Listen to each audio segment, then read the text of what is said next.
मुंबई येथे जी घटना झाली ते मुंबईच्या नावावर एक डाग आहे।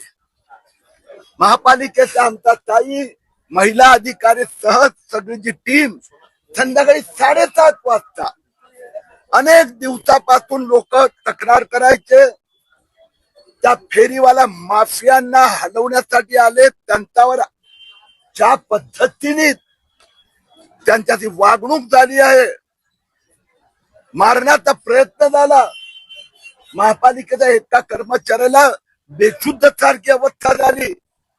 या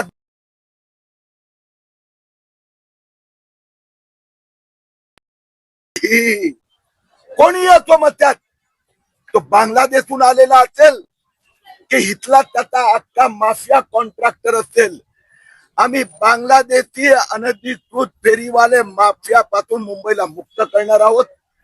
आज महापालिका पोलीस सगळे अधिकारी इथे आहेत, आमच्या सगळ्या नगरसेविका नगरसेवक सगळे आहेत, पाहणी केली आहेत।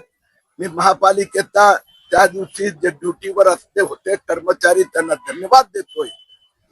मी आता एडिशनल पोलीस कमिशनरशी बोललो, एडिशनल महापालिका आयुक्तांशी बोललो। पोलिसांनी ज्या गतीने पाहिजे इन्क्वायरी कारवाई केलेली नाही।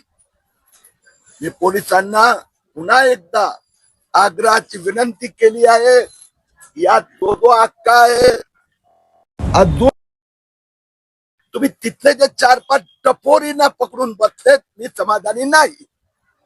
त्यांच्या मागे कोण आणि ते किती दिवस, काय परवाच नव्हते आले, अनेक महिने बसतायत, तो कोण इतकी हप्ते वसुली करतोय?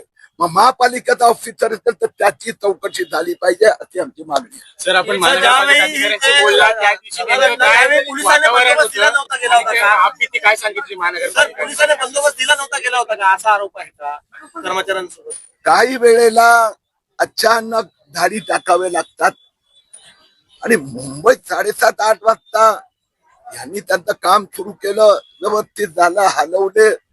एका पर्टिक्युलर ठिकाणी एकदम 100-150चा बाहेरून आलेला मॉब, आणि ही मोडस ऑपरेंडी कुर्लामध्ये पण मी बघितली।